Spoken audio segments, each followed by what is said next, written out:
आज के हमारे इस वीडियो का topic which will take more current, motor and heater. मतलब कि मोटर और हीटर इन दोनों में से ज्यादा करंट कौन लेता है।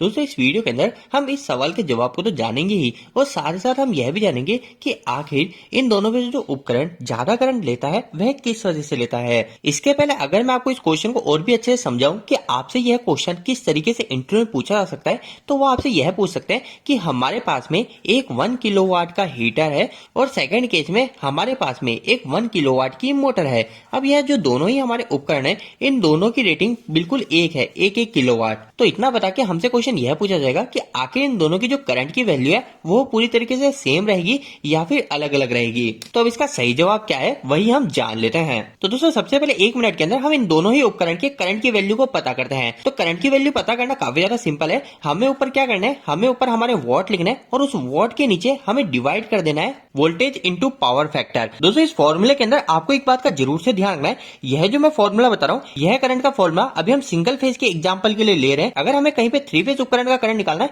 तो जो फॉर्मूला रहेगा करंट का वो रहेगा, ऊपर हम वॉट के वॉट ही रखेंगे, हमारी पावर रखेंगे मोटर की, नीचे हम जो वोल्टेज है ना इस वोल्टेज के साथ में मल्टीप्लाई कर देंगे 1.732। ये हमारी फिक्स वैल्यू होती है, इसके साथ में मल्टीप्लाई करेंगे वोल्टेज का और आगे की संख्या वो की वही सेम पावर फैक्टर रहेगा। मतलब कि हमारा सिंगल फेज और 3 फेज का पूरा फॉर्मूला सेम रहता है, बस 3 फेज के अंदर हम वोल्टेज के साथ में 1.732 का मल्टीप्लाई करते हैं। तो अभी के केस में हम मान लेते हैं कि जो दोनों ही उपकरण है ये हमारे सिंगल फेज की सप्लाई चलते हैं और यह सिंगल फेज की सप्लाई हमारी लगभग 230 वोल्टेज है। अब इसके बाद में दोस्तों सबसे पहले हम हीटर के करंट को निकाल लेते हैं कि आखिर 1 किलोवाट का हीटर कितना करंट लेगा। तो करंट निकालने के लिए हमारे उपकरण के सबसे पहले हमें वॉट पता होनी चाहिए, उसकी पावर पता होनी चाहिए। तो यहाँ पे हमें पावर दे रखी किलोवाट के अंदर और अब आखिर हमारा 1 किलोवाट कितने वॉट के बराबर होता है। तो मैंने आपको कई बार बता रखा है, अगर कहीं पे भी के की वैल्यू आ जाती है तो हमें डायरेक्ट 3 जीरो लगा देना है, या फिर कहीं पे एम की वैल्यू आ जाती है जैसे कि मेगावाट आ जाता है तो हमें उस जगह 6 जीरो लगाने होते हैं। तो अभी हमारे पास में के की वैल्यू है तो हम क्या करेंगे, एक तो 1 लिखेंगे और इसके आगे 3 जीरो लगा देंगे और ऐसा करते हैं हमारा ऐसे के हट जाएगा और हमारी जो वैल्यू है वो वाट के अंदर चेंज हो जाएगी। इसके बाद में नीचे हमें क्या लिखना है, वोल्टेज लिखना है। तो अभी उदाहरण के लिए हम मान रहे हैं कि दोनों ही केस के अंदर हमारे उपकरण को हम 230 वोल्टेज पे लगा रहे हैं, तो यहाँ पे 230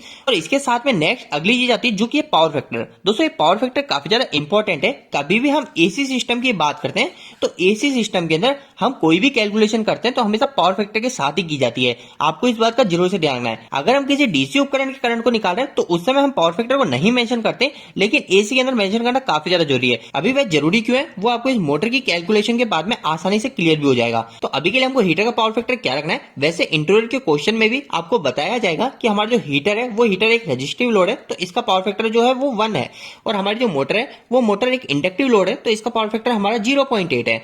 वैसे आपको ये चीज बताई जा सकती है, लेकिन इंटरव्यू में हमें ये चीज नहीं बताई है तो हमको डायरेक्ट हीटर का पावर फैक्टर 1 ही मान के चलना है। तो मैं यहाँ पे पावर फैक्टर को 1 रख रहा हूँ क्योंकि हमारा जो हीटर है वो हीटर हमारा एक रेजिस्टिव लोड है। अब दोस्तों बस मुझे इसकी कैलकुलेशन करनी है और कैलकुलेशन करते ही मेरे पास मेरे हीटर के करंट की वैल्यू आ जाएगी। तो अगर मैं इन दोनों को भाग करता हूं तो मेरे पास जो करंट की वैल्यू आती है वो आती है मेरी 4.34 एम्पियर। तो अभी के लिए हमारे 1 किलोवाट के हीटर का करंट हमें पता चल गया। नेक्स्ट हमारे पास में क्वेश्चन आता है कि आखिर अब मेरी मोटर कितना करंट लेगी। तो मोटर का करंट वापस हम फटाफट से निकाल लेते हैं। सबसे पहले हमें ऊपर मोटर की पावर मतलब कि वॉट रखने होंगे, तो यहाँ पे मोटर की पावर वही 1000 वॉट आएगी क्योंकि ये भी 1 किलोवाट की है। इसके नीचे वापस से वोल्टेज चाहिए तो वोल्टेज हम वापस से 230 ही लेंगे ताकि हमारी कैलकुलेशन बराबर है। अब इसके बाद में वोल्टेज के साथ में हमें मल्टीप्लाई करना है पावर फैक्टर का। तो मैंने आपको जैसा कि बताया मोटर के केस में हमारा पावर फैक्टर हम कभी भी 1 नहीं मान सकते। अब आखिर ये 1 क्यों नहीं माना जा सकता, तो इसका सिंपल सा उदाहरण ऐसा ही है। आप इंटरव्यू के अंदर भी बोल सकते हैं कि हमारी जो मोटर है वो हमारी मोटर इंडक्टिव लोड है, लेकिन अब आप इस वर्ड से भी कंफ्यूज हो रहे हैं कि आखिर इंडक्टिव लोड क्या है, रजिस्टिव लोड क्या है। तो दोस्तों मैंने एक पावर फैक्टर के ऊपर वीडियो बना रखा है,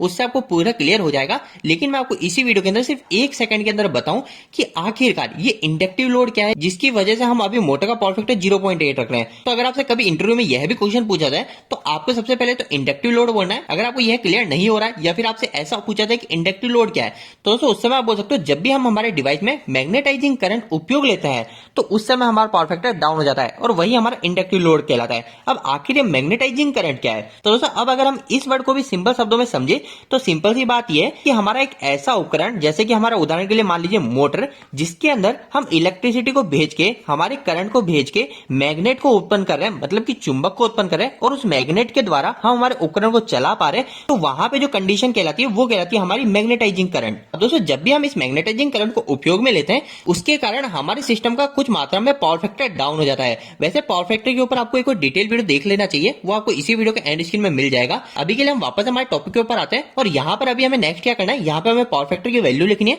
तो अभी इंडक्टिव लोड है तो पावर फैक्टर 0.8 लिखेंगे और 0.8 रखने के बाद में हमारी पूरी वैल्यू फुलफिल हो चुकी है। अब हम सबसे पहले नीचे की दोनों संख्या को मल्टीप्लाई करेंगे जो कि होगा हमारा 184 और ऊपर हमारे 1000 का 1000 वॉट आ जाएंगे। अब हमें डायरेक्ट सिर्फ इन दोनों को डिवाइड करना है और ऐसा करते ही हमें हमारी मोटर के एम्पियर भी पता चल गए हैं। तो दोस्तों ये दोनों सिंपल सी कैलकुलेशन करने के बाद में हमें हमारी मोटर का करंट और हमारे हीटर का करंट पता चल गया।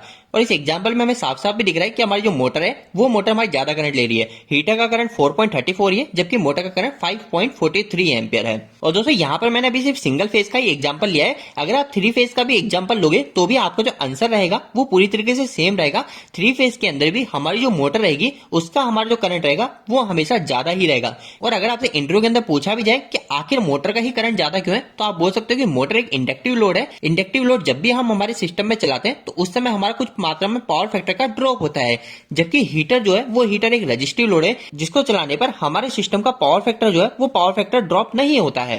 और इसके बाद भी आपसे इंटरव्यू और क्वेश्चन करे तो मैंने आपको यह भी बताया कि आखिर इंडक्टिव लोड क्या होता है। तो इसका आपके पास में सिंपल सा आंसर होता है, जहां पे भी हम मैग्नेटाइजिंग करंट को उपयोग में ले रहे हैं वो हमारा इंडक्टिव लोड कहलाता है। और दोस्तों अगर आपको अभी भी पावर फैक्टर, इंडक्टिव लोड इनके बारे में कंफ्यूजन हो रहा है तो इसी वीडियो के एंड स्क्रीन में पावर फैक्टर का एक वीडियो लगा दिया है। उम्मीद है दोस्तों आपको आज का ये वीडियो कहीं ना कहीं हेल्पफुल साबित हुआ होगा। आपको ये वीडियो कैसा लगा इस वीडियो को लाइक करके जरूर बताएं। अगर आपका कोई भी सवाल इस वीडियो के प्रति या फिर इलेक्ट्रिकल जुड़ता है आप मुझे नीचे कमेंट बॉक्स में कमेंट करके पूछ सकते हैं। इलेक्ट्रिकल वीडियो सर आप देखना पसंद करते हैं आज हमारे चैनल को सब्सक्राइब कर लीजिए। आज के लिए इतना ही, धन्यवाद।